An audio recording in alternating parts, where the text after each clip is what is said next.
What's going on, Trophy Kids? We've got an awesome one here for you. Oh, I just yawned and my eyes are watering up if you're watching this live. We got an awesome one. We're talking college football here, breaking down all the big games this weekend, giving out some bets. It's a good one. Let's go. And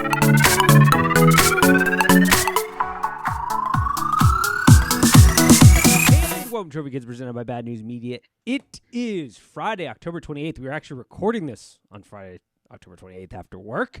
So you'll be hearing this late and hopefully early Saturday to give you a breakdown of all of college football this week. As always, we've got Dante on. How are we doing today, good sir? Doing well. Had a late day at work, but got to get this through here.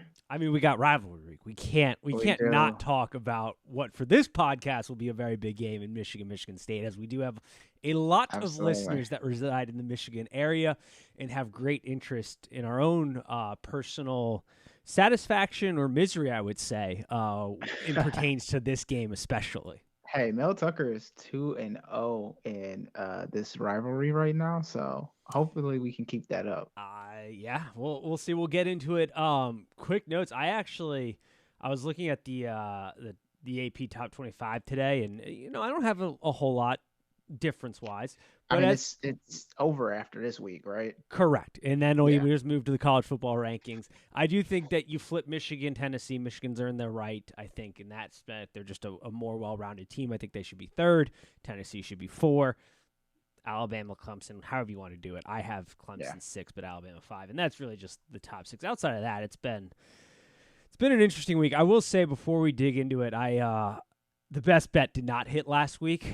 It just exemplifies the frustration that I've run into, unfortunately, this year. But I haven't been good, but we were on the right side at least. The evaluation was correct. Right. You can't factor in being down 2 quarterbacks through that game and having a third-string quarterback come in when you're up 18. It just that was the unfortunate variance that came into play.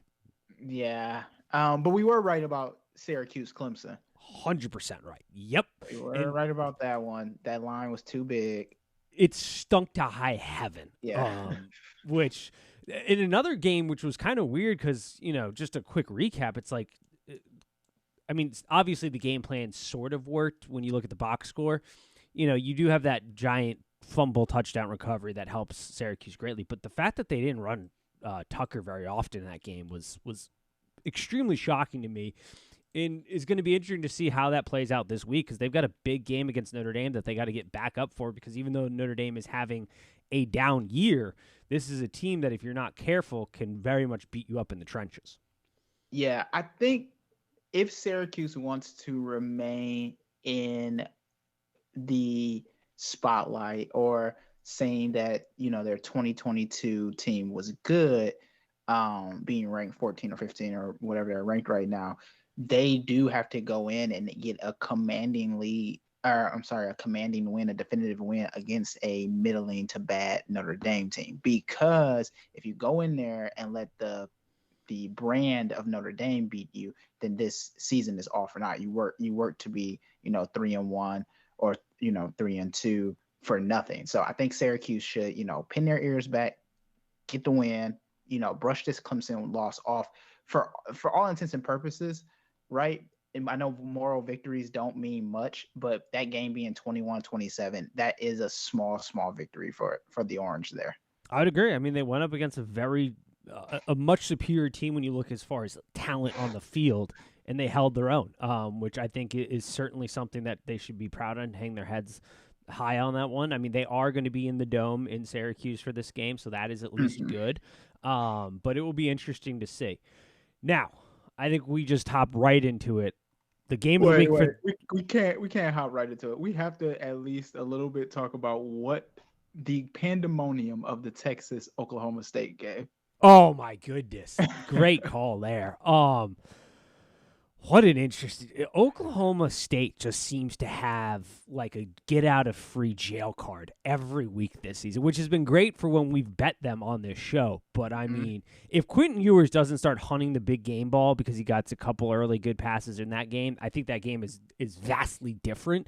But my God, Oklahoma State just getting bailed out left and right once again. Well, and then Texas also not choosing to contain him when because you're right. I think Texas probably thought like you and I both thought like, okay, that was a fluke or that was lucky. But when it keeps happening, right, you got to come up with some sort of game plan for it, and then to go scoreless, Texas to go scoreless in the fourth quarter, that's unacceptable. I could not believe what I was watching with my own eyes in that game. It was just a weekend that unfolded in a very unfortunate manner because once again, it was a good evaluation on our part. It was just the execution was piss poor on Texas's part, and I just for a team that 2 weeks ago we were talking about, okay, if they can end this season without accumulating another loss, maybe we need to look at them for the college football playoff or a really high-end bowl game because Quentin Ewers wasn't in that game when they went up and they played Alabama. They probably win that game if he doesn't get hurt and that kind of variance there. But, man, that showing on Saturday sort of proved that Texas is nowhere close to necessarily being back because of just the mental lapses that kept occurring in that game. Yeah, and they did the college football playoff a favor by losing that game. Yeah, thank God. Didn't do my wallet a favor, which I will be holding that grudge over them forever now. But my God. Because if they would have beat Oklahoma State at 11, they would have jumped way up. 100%. And the argument could have been made that, hey, as long as, Quentin Ewers hadn't gotten hurt in that Alabama game, this is a really good football team that's been making headway. And so they should have a shot, but oh my God, just absolutely frustrating everywhere you look. Okay. With that said, Michigan State. Let's talk about it. Big brother versus little brother, the quote of the century on this one. Big time rivalry game has flipped the rivalry completely on its head. Ever since those comments have been uttered, Michigan State has been able to step up in class in this series and been able to sneak out with a ton of different wins in various different ways. They got the big win last year, but this year they come into this game very underpowered. They are more than a 3-point underdog, and this line is sitting at 22 currently. 22.5 is what I am seeing. When you look at this game and going into it as a Michigan State fan, what are the things you're kind of liking about this matchup or the things that are kind of scaring you right off the bat as we break this one down? Gotcha. Well, before a Michigan State fan, as a college football fan, I look at this two ways. One, Michigan is playing for their season, right? To continue to be undefeated in the Big Ten so that there is no question when they go up at the end of the year against Ohio State that if they win this game, they deserve to be in the college football playoffs. They don't need to stumble against a bad Michigan State team who is 1-3, right? But with that said, they have in the past under this coach stumbled against bad Michigan State teams. Now, whether that's a rivalry, whether that's them overlooking the team, whether that's Jim Harbaugh not respecting the brand of Michigan State or the coach on the other side, I don't know what it is, but I know Michigan cannot afford to do it this time. I think last year, the college football playoff committee for Michigan gave them a mulligan for losing against Michigan State because Michigan State was, if they weren't ranked, they were right on the outside of being ranked, right? And so you could say, it was a rivalry game. They played a decent opponent. You don't have that luxury with a 1-3 Michigan State this year. If you lose this game, you could easily be out of the conversation. And if I'm Michigan State, this is a chance to turn your season around, right? You can use the momentum of winning this game, getting the 2-3 in the conference, then maybe getting the 3-3 in the conference, and aiming for a bowl at the end of the season, right? Possibly. You could do that. That's high in the sky, but you could start here. You can start turning around. Now, as a Michigan State fan, things that excite me, right? We have the linebackers are playing well at Michigan State. I know the defense is not great, but the linebackers are playing well. And that has been a problem for Michigan's quarterback, right? If he's holding on to the ball long enough, which he hasn't, luckily, he's either handing it off to Edwards or Corum, right? So he doesn't really have to hold on to the ball too long. But if he is holding on to the ball, if he has to make decisions, right, that could be 1 or 2 sacks. And Windman, Jacoby, he is forcing fumbles like every other game. And again, if you're Michigan, you don't want to get in these one-score games with Michigan State because you've lost them in the past. Now, what scares me, obviously, at the same time of me talking about the linebackers, Corum and Edwards against our front line, our defensive line, that sounds like a nightmare. We're not even talking about passing the ball, right? We're just talking about running up the gut, wearing Michigan State down. And honestly, I don't think they should be passing the ball against Michigan State, if I'm being completely honest. I think they should stay on the ground and just let Corum work, because I don't know how Michigan State stops him, if I'm being honest. And then on the other side of the ball for Michigan, right? I would be remiss if I didn't mention Mike Morris. That is probably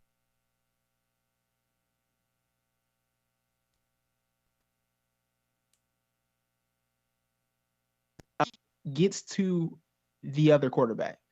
He is like a heat-seeking missile. And so if, Peyton is unsure or Reed isn't open, I could see Mike Morris just making it a long day for Peyton Thorne back there.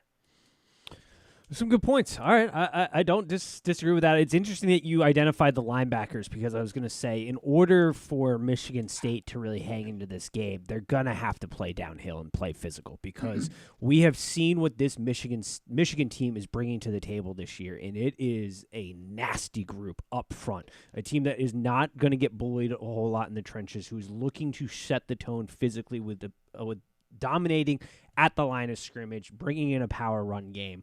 So it is going to be important that the linebackers play free, get off their blocks, and play downhill for sure, if Michigan State is going to have a chance to stay within this number. Because at this point, I think it's pretty obvious that when you look at these two teams, one roster jumps out more than the other. The talent disparity is enormous for Michigan right now. The thing that makes me nervous about betting this game is it is a more than a 3-touchdown score game. At 22.5, that opens up for a potential backdoor cover, especially against a Michigan team in a rivalry game. In the last 10 games is 8 for 2 against the spread. So whatever it is about this, Michigan State just has this weird magic about them in this rivalry game that allows them to hang in games that throughout the years they probably shouldn't have hanged into, because Michigan was the more talented roster. But Michigan State, ever since that little brother comment by Michael Hart, has kind of flipped this rivalry on its head and really taken it to Michigan. Now, with that being said, I fully expect Michigan to probably win this game. Yeah. The things that are going to be interesting, I would like to get your point of view on this, is we have seen a resurgence of Peyton Thorne. I think when we flip the ball defensively, you're correct. I think the linebackers are going to be the key for Michigan State to keep this close when you look at Michigan State's defense versus a Michigan offense that has been performing at a highly efficient pace. I mean, Michigan comes in with the highest completion percentage from a passing offense right now. They take what's given to them. They don't try to do too much. They take care of the ball. A running game that has just bludgeoned teams to death. So I agree, linebackers are going to be key here. But when we flip the field and we look at this Michigan defense versus this Michigan State offense, I think it comes down to Peyton Thorne and the wide receiver core to really step up and make some plays, because I don't know if the Michigan State running back room and offensive line are going to be able to control and dominate this game. So do you think the offense has enough firepower after what seems to be a pivotal turn in that Wisconsin game to make some magic here and stay within the number? Because I think at this point, I think we're both on the same page. We're talking about whether or not Michigan State can cover this game. I don't know if either one of us necessarily believe they can win this game outright. But once again, there is magic in Michigan State. There is. Like you said, Michigan State has either won or at least covered the spread in this game in recent history. Michigan's defense is not.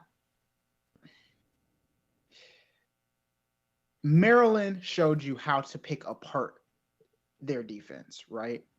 With spreading them early, and they're soft. They'll play that. They're playing man, but it's kind of like a loose man, because they're hoping that your like when they had Hutchinson there or Ojabo, right? They're hoping that they're getting to the quarterback, so they're kind of selling out on the wide receiver sometimes. And so Maryland showed you that you can. It's a little soft, so if you can get the ball to Reed, if you can get the ball to Coleman, then yeah, I think you got a game. I think the problem, Nate, comes in is I think Thorne, Reed, Coleman, I think they're addicted to the big plays.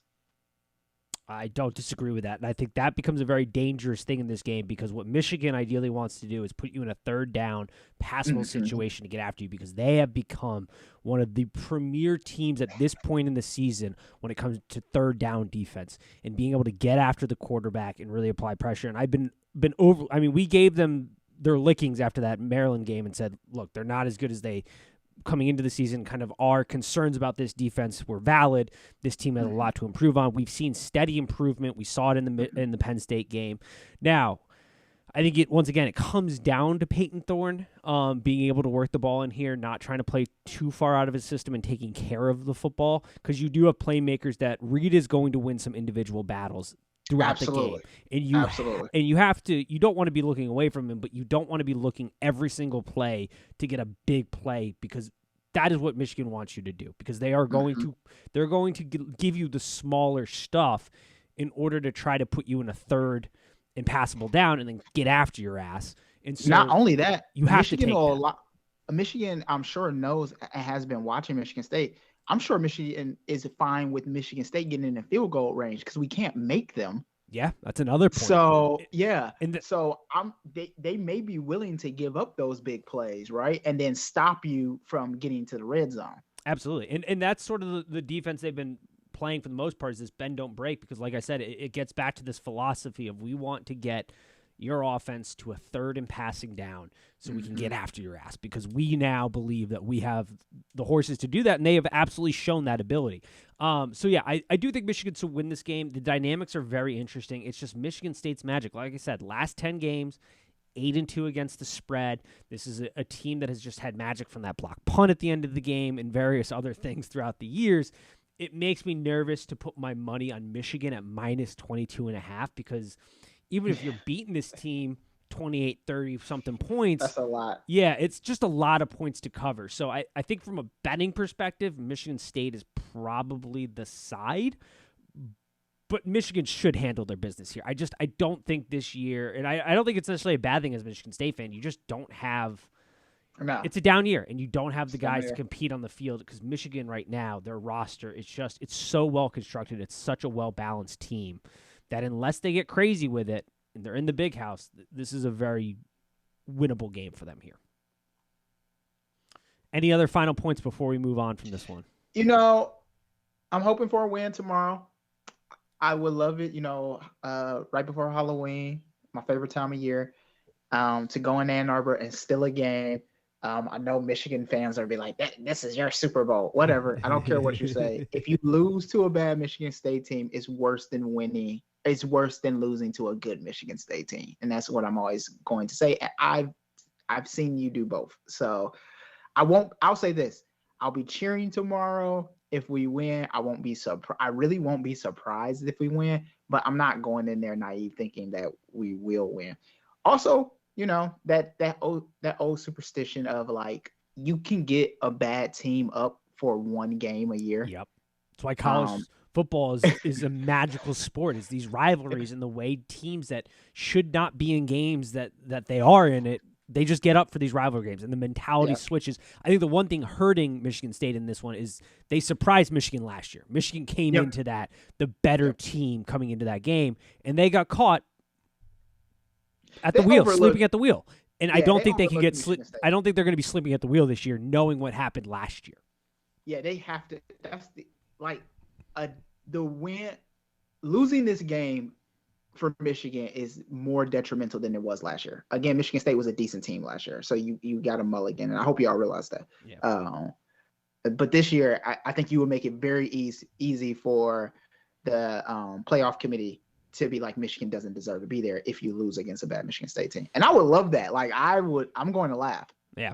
Oh, it would be a disaster. And I think for Michigan, the other key is making sure you have third and manageables if you're getting to third down, because Michigan State has very much struggled on third down defense. Their conversion rate, teams are converting at a 43% clip on third down right now. So for Michigan State, it's going to be making sure you don't allow big plays on first and second down and getting them into long and third down distance kind of situations.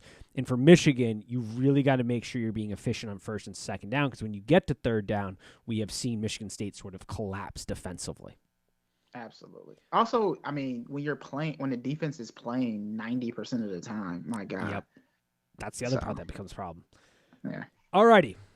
Another rivalry. I feel like Tennessee's got 1,000 rivals when it comes to the SEC. I feel like every team Tennessee. Oh my goodness. I feel like every team they play is a quote unquote rival. But the Kentucky Wildcats are coming into Tennessee this week. They are an 11.5-point underdog.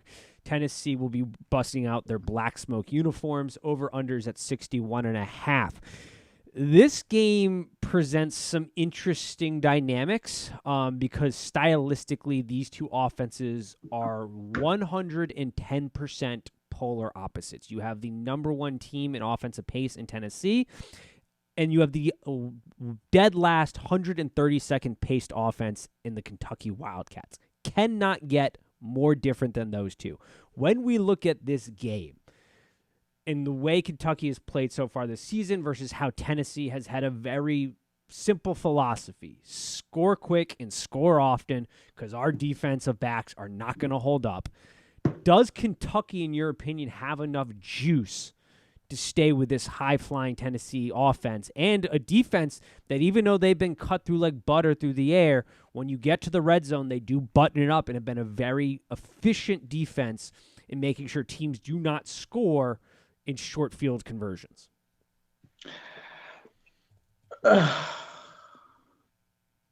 This game is unique in the sense that when's the last time both teams have played this game and it has meant something for both of them?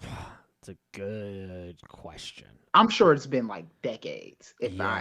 At least as long as I've been watching college football. Well, because Kentucky's been the better team the last couple of years, but they haven't been national championship. Yeah, exactly. Like they've been a very good football team, which, to Stoops' credit, I mean, turning Kentucky into a football school is a miracle. That man is working miracles down there in Lexington. But yeah, no, that's a great point. Tennessee hasn't probably had the meaningful game for this one outside of it just being a rivalry. So this game makes me feel weird because, like, what's happening in the mind of the coaches, the players, and the fans when you haven't had this version of the rivalry probably in the last, I'm going to go out there and say 20 years, right? In modern college football history, you've not had this version of rivalry. What my gut is telling me is that Kentucky does not have the firepower to exploit Tennessee's defense.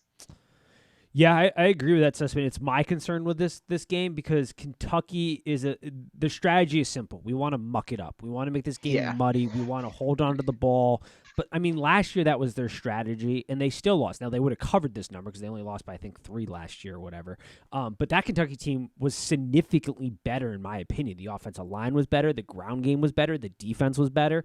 The only thing, the wide receiving core was better. The only thing that wasn't better was the quarterback play, and that's just because Will Levis has had an additional year to grow his skill set. It's still the same quarterback coming into this game. Now, the running game for Kentucky is going to improve because Rodriguez is back, and he's been kind of revving up for this game.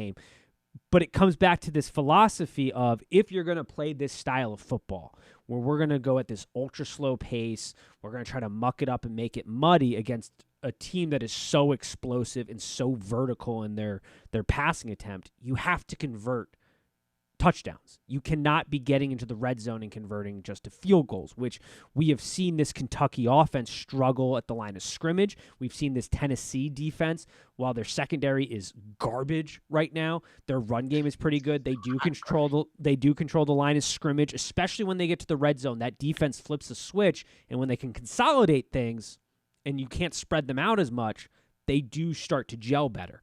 And we've seen this Kentucky team, like in that Youngstown. I went down there in person to watch them in the Youngstown State game, and the offensive line was sluggish. They weren't very good until the later part of the game where their conditioning was so superior that they really started to get a push. That's not going to happen in this game. So that is my fear. I think Kentucky relies a lot on Rodriguez, right? And so they haven't had him. And so it has made the offensive line step up a little bit and probably play above their talent a little bit. And now with him back, I wonder if those old habits are going to go. Because you're right. A lot of times they're sluggish but he's already at the first down or near the first down. So that's how they've played in the past.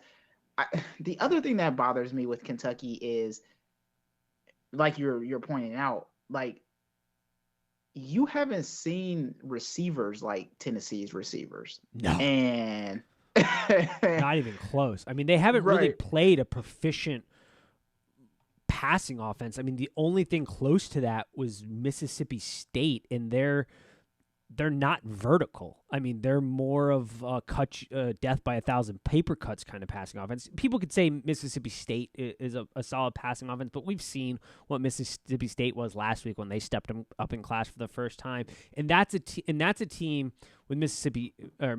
I would argue too that that offense gets going based on Dart's ability to use his legs. Right. The opposite applies here. Hendon Hooker is a passer first that is also mobile. And so they haven't had that, where the teams they have played that have presented mobile quarterbacks that are an offensive threat, like Florida, Mississippi, is those guys have to use their legs to get the passing game going. Hendon Hooker gets the passing game going regardless because he is a very efficient passer, but he also has the ability to be mobile if he chooses to be. And then with Mississippi State, they're not a vertical passing attack like Tennessee. So yeah, this is something new for them.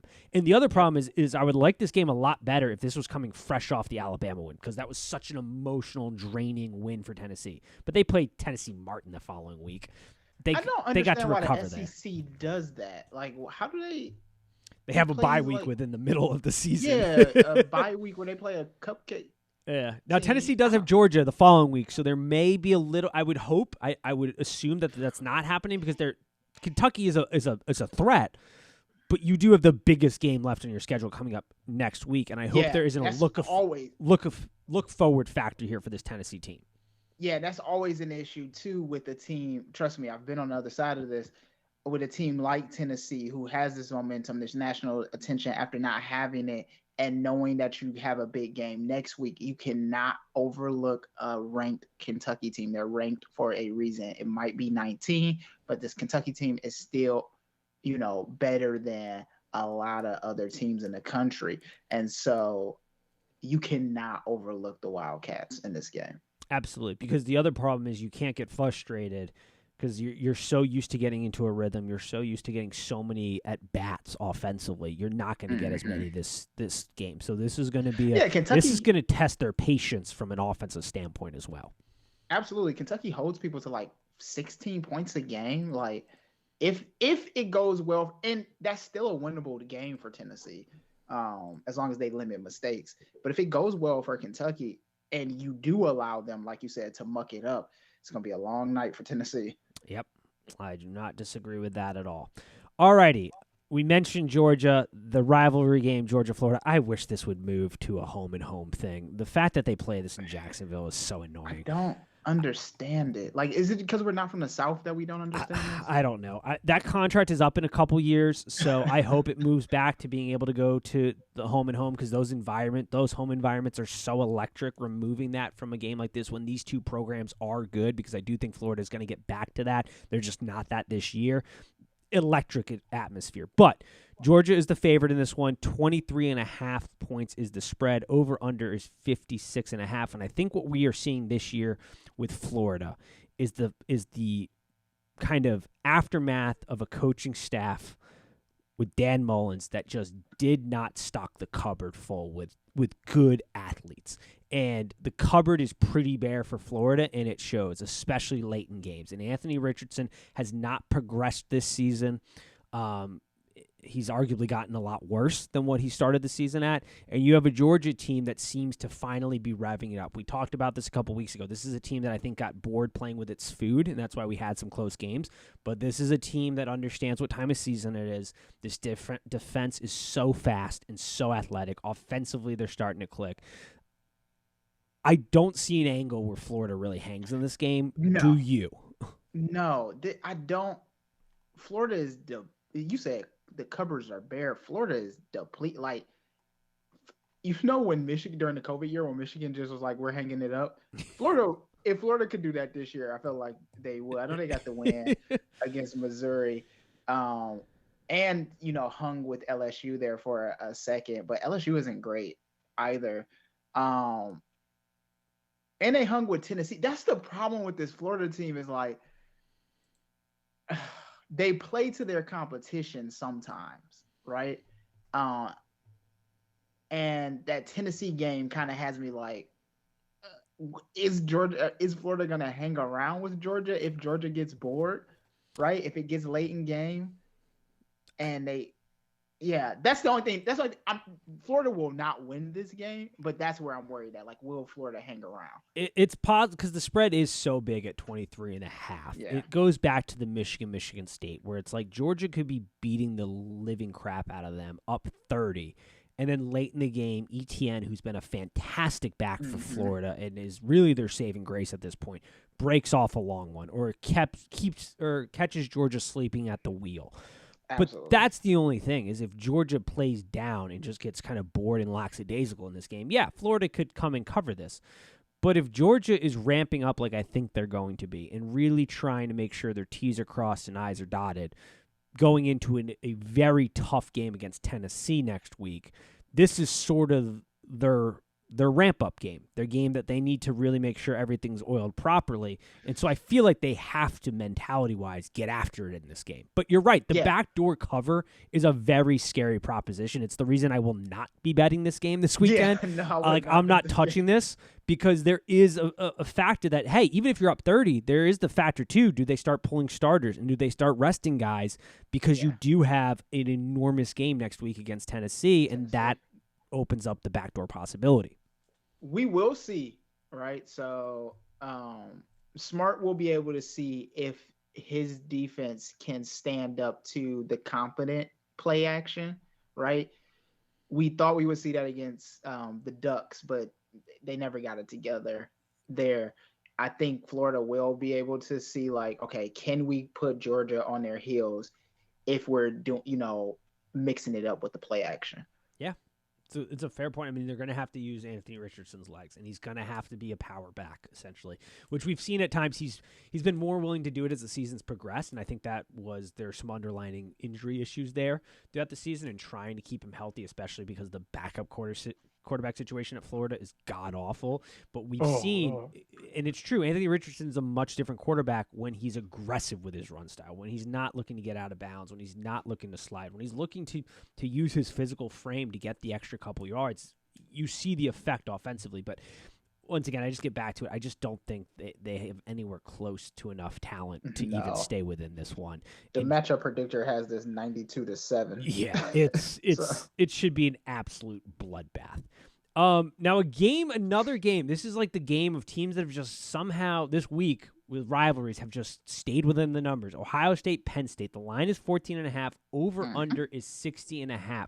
James Franklin has absolutely been abused by Michigan, but when it comes to playing Ohio State, he just seems to have their number. Ohio State is 1-5 in the last 6 meetings against the spread. James Franklin group in Penn State has done a great job of staying within the number. They can't convert the wins, but they've done a good job from the betting perspective. Yes. Yeah. Now, Ohio State's had some troubles. Being healthy is one of them. And Njigba seems to not be able to stay on the field for very long. At this point, I question why they're even looking to play him at times. Like last week, he was limping around out there. It's like you've got a big game against Michigan coming down the road. That is your objective. Get past Michigan, get into the playoffs. I don't really think they need him. But the offense has not been as well of an oiled machine as I'd like to see. Going to Penn State, do you see this Penn State team able to cover a 14 number or even push Ohio State for a potential win in this one? What I predict is Penn State getting up big early, so maybe like a 14-0 or a 21-7, something like that, and then to James Franklin, the James Franklin effect happened to them, just like it did at Michigan, and that'll be the last 21 points or 14 points they score for the rest of the game. I think Ohio State is playing very conservatively. I think Ryan Day is masking a lot of both his offense and his defense. And the only reason I say this is because when they've been in close games they shouldn't have been close, something flips for Ohio State and they go ahead and like put their foot in the ground and just get that game won. I think we're not seeing everything from OSU purposely. And I don't know where everybody stands on that, but when I watch that team, I feel like they're playing at half speed sometimes. I don't hate that theory because I have at times sat on my couch and we know the weapons they have and the talent they have and the kind of their ceiling offensively, and it doesn't feel like they've pushed it into fifth gear and really maximizing this offense. So I don't hate that theory. Now, part of it I also think is Henderson hasn't been fully healthy, the running back who we know is just weapon X for that offense, and he is fully healthy now at this point in the season. But yeah, it's not a bad point you bring up because I have at times been left scratching my head. I mean, you even look last week. Sure, if you look at the box score, you go, wow, they really poured it on a pretty good Iowa defense. But then when you actually look at the game, their average starting field position was like the 45 of Iowa. Like their defense has done such a good job of putting them in great positions and having great starting field position. It wasn't the fact that they were driving the length of the field or having these big explosive plays. They did struggle, especially early in that game, which I think brings up another good point. You know, we talk so much about their offense. It's really their defense in Jim Knowles who might be the hire of the decade because this defense has flipped like that this season. It is a much more aggressive defense. You can tell the mentality has switched because you saw in that Michigan game, they got punched and they did not respond well. This year, this is a feisty defense. This is a downhill defense. This is a defense that is vastly improved. Now, there are questions. They haven't really played a very competent offense. They haven't really played a very competent football team. They struggled against Notre Dame, which when they scheduled them was well-intentioned because that should have been a good game on their schedule. We've seen what Notre Dame's become. This is going to be a test for them. While Penn State doesn't present the biggest threat offensively, we saw last week Sean Clifford against Minnesota finally get going. Probably the best game of his career at this point against a good Minnesota team. So I think the energy boost from playing really well against Minnesota plays in Penn State's favor. I think what doesn't is the fact that this isn't a night game whiteout, which has drastically helped them in this matchup in the past. This is a noon kickoff, which kind of sucks for Penn State. The other thing that sucks for Ohio State in this game is that however you beat Penn State, if you beat Penn State, will be compared to how Michigan beat Penn State. Yes. And if you do a piss poor job in beating Penn State, your 2 will look like a 4 or a 5 very quickly. Yeah, I think this is going to be a very interesting – that's a fantastic point, something I could have forgotten to mention. Like, this is going to be a very important game to see how Ohio State runs the football because Penn State does present some challenges with their secondary. They do have some talent back there, and it's playing pretty well. So can Ohio State show that up front they can win the war in the trenches, very similar to what Michigan did? Because if they're not blowing guys off the ball like Michigan did, I think that starts to raise concerns when we get to the Michigan game about what this offense will be able to do if their passing game is stifled or trips and falls a little bit. Yeah, it makes me want to take some of Ohio State's D-line and put them on the O-line. Because sometimes I'm like, Stroud just needed a half a second more, right? Yep. And you couldn't give it to him. So then he ends up throwing it, and now he's either behind the receiver or he's overthrown the receiver, or it's just like I said, like a half a second, and it would be there. And I'm just like, well, how is the O-line? And it's not even like they collapse. They just get pushed around him, right? So it like takes away his mobility a little bit. Or the other thing about Stroud, and you kind of see this with Justin Fields too. And I don't know if this is a Ryan Day thing. I don't know if I feel like Stroud and Fields in professional, they go through 2 progressions. And if those 2 progressions aren't there, they're gone. But I'm like, you have other receivers out there on the tight end, but you 2 pick 2. And if they're not there, we got to do something else. And again, I've never been under center, right? So I don't know. I get to look at the game from a bird's eye view and say, well, you missed that receiver, you missed that receiver. So it's a fair evaluation. Yeah, it's not unfair to say the least. And sometimes Stroud does big ball hunt, which is a little frustrating at times. But yeah, no, I don't disagree. Forward of his body. Yep. Which I'm just like, if you get hit like that, you know that's probably career ending, right? Oh yeah, it's not great, to say the least. It'll be an interesting game. The game within the game. Penn State has done a phenomenal job, like we said, staying within the number from a betting perspective. Haven't been able to get one. It's going to take a Herculean effort for Sean Clifford in this game, I think, for the Penn State team to stay with this one, because it ultimately is going to fall on his shoulders. He's got to play well. It's the thing that would make me nervous about betting Penn State, because we've seen such inconsistency from Sean Clifford game to game. If we get Sean Clifford that we got last week against Minnesota State, then this team very much has a shot to stay within the number of 14. But if we get some early season Sean Clifford, this thing could get ugly real quick and really get away from Penn State very fast. Only other game I had a note on, Oklahoma State, Kansas State. We talked a little bit about Oklahoma State and their bag of tricks. This is a game, Kansas State, and how they failed me last week, but we evaluated it correctly. We made the right bet. It's just one of those things. Sometimes you get some negative variance. You get a third-string quarterback out there because your first two go down. There's a night and day difference between Adrian Martinez and his backups, which is crazy to be saying this year, but it's true. I mean, the Adrian Martinez you were used to seeing at Nebraska, throw that image out, because he has absolutely been on an insane redemption tour, and that's what makes this game especially hard to handicap right now, the injury report. This is a game we got to wait for the injury report. If you have a feeling or a read that Adrian Martinez is going to be 100%, Deuce, the running back, is also not going to be 100%, because in the press conference they said he's dealing with an injury. They weren't specific. They said it was a knee bruise, which is the knee bruised or is the bone bruised in the knee? Because that is very different. What kind of injury? They weren't very specific. So injury report's going to be huge for this game. But if it does look like Adrian Martinez isn't going to be 100% to go, I do think Oklahoma State is the side in this one. They've just been magical.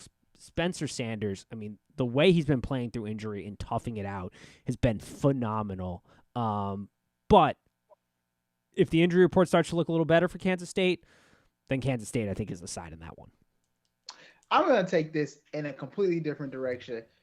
And, don't get mad at me. Kansas State losing that game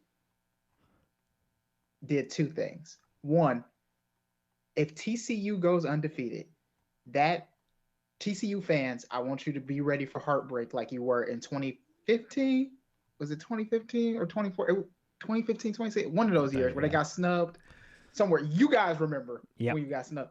I need you to, TCU fans, Horned Frogs, I need you to go ahead and get ready for that again, because they will leave you out of the college football playoffs. But also, they don't have Texas. I know they play West Virginia, but Texas maybe is their biggest hurdle. That TCU should be thanking sending them flowers for losing that game, because I think you should run the table. Again, this is about Kansas, Oklahoma State, and Kansas State. But yeah, you made it very difficult. Also, I also don't believe in so I'm saying all this. I don't believe in TCU. I think a big collapse is coming for them soon. I don't know who it's against. I don't know if it's a Iowa State. I don't know if it's a Baylor. I don't know who a Texas State. I just feel it. I feel it in my bones that you're gonna get blown out by a team you shouldn't lose to. But again, TCU fans, if you are thinking that you're going to go undefeated, I hope you don't think that even if you go undefeated that you're going to the playoffs, because you're not. Yeah, I agree with that. Yeah. Other bet that I'll probably place, I think for a lot of you, make sure you're following at Trophy Gets Pod. We'll give out a lot of picks there. If you've been able to read between some of the lines on these game analysis, I think you know which way we're going. The UC game, I am going to make the bet there, 14.5 against Arizona. I'm a little nervous about it because, I don't understand UC schedule. USC. USC. Yeah. It's a USC little nerve-wracking to make this pick because they're coming off that Utah loss. And it's how do you respond after that loss? Their season isn't completely lost, though. They have a lot of opportunities here. You got UCLA towards the back end of the schedule to still make up for this. You had a bye to kind of regain yourself, recenter yourself, come back strong here. Arizona's a joke at this point. So I do like USC minus the 14.5. A little nervous about it. This is going to be plug your nose, hold on to your butts. Let's see how this USC team responds. But coming off the bye, I do think we're going to see some fireworks in this game, and I like USC in that one. Yeah. Our boys UCLA got embarrassed. The Bruins got embarrassed. Yeah. Not great. Speaking of UC, too, by the way, I do think there's some value in taking University of South Florida in that game. UC just doesn't. They don't have it this year. They're missing that special sauce. They don't have the NFL player caliber Titans. UCF, I apologize. I said UCF. I was like, huh? UCF, I apologize. UCF. It's a game in UCF. That place gets rocking. I think there's a lot of value in that UCF team at 1. No, I don't think there's a lot of separation between UCF and Cincinnati talent wise. If we're talking, I think Cincinnati is ranked, but 20, I don't take much stock. It's named stock after last year. Yeah. It's just respect and hangover from last year that's keeping them in the top 20. I don't. They're not a top 25 team in my opinion. Also, I know there are Illini fans that are listening to this and they're like, how are these two not talking about Illinois? And because they have no offense is how we're not talking about them. I was about to say it's because they play ugly football and they are winning games in the Big Ten. And this is what people complain about. I know Illinois fans are happy, but man, it's some of the worst football I've ever watched. If we're gonna give Iowa crap for their offense, Illinois, you're not too far behind. That offense is a stinker. I mean, phenomenal defense. Don't get me wrong. The alumni. I mean, what they're doing there, it's very impressive for the team, and I hope they get better because I remember back in the day when they had, Juice Williams at quarterback in that squad. Was fun to watch. But, yeah, no, they play horrendously ugly football, and that offense is a stinker week in and week out. I mean, that Iowa-Illinois game, 6-9. Oh, my God. I don't know. Now I got to look to see how many points has Illinois put up. 26-14 against Minnesota. 9-6 against Iowa. 9-6. They had some good luck in the Wisconsin game, but outside of that, it was sort of a stinker. Like it's not great. They put up. They lost to Indiana, 20-23. It's like, oh my God. That Indiana game was. Ugh. Yeah, Nebraska's having a little bit of a resurgence too. I mean, I like Illinois in that game, but Nebraska's having last couple weeks hasn't looked putrid. I'll say that. I mean, they gave a fight to Purdue. They beat Rutgers. They beat Indiana. Like since Oklahoma, they've started to look a little bit better because they do have talent. They don't. It's not like they don't have talent. They just have horrible. This coaching. Game is going to be interesting to watch in the sense of like who has the better ugly offense. Yeah. But should you watch this game, other games? Not unless you went to the University of Illinois or the University of Nebraska. I don't think you should watch this game. It's wild to me that they're like when you talk about the hype around this game, it's like Illinois secondary versus Thompson. Like, no. That's not what's gonna happen. This game is gonna be 14-17. Yep, 100%. But I like Illinois to win that one. But yeah, we'll see. Anything else before we wrap this up? No, sir. Perfect. Well, make sure you're following at Trophy Kids Pod on both Instagram and Twitter for more additional picks and content. And as always, peace. Peace.